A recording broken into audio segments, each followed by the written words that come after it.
మనం దేవుని క్రియలు చేస్తున్నాం, నేను ఖచ్చితంగా పరలోకానికి వెళ్ళిపోతాను, నేను ఇది చేశాను అది చేశానని చెప్పి మన గురించి ఒక అవగాహన ఉంటుంది కదండి.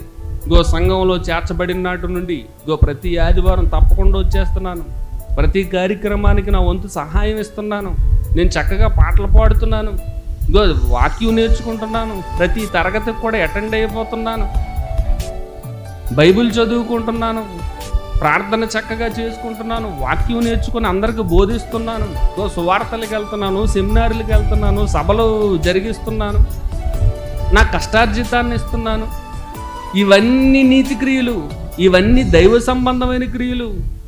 కానీ అవి చేసేటప్పుడు మన మనస్సు, మన యొక్క ఉద్దేశాలు వాక్యానుసారంగా ఉంటే పర్వాలేదు.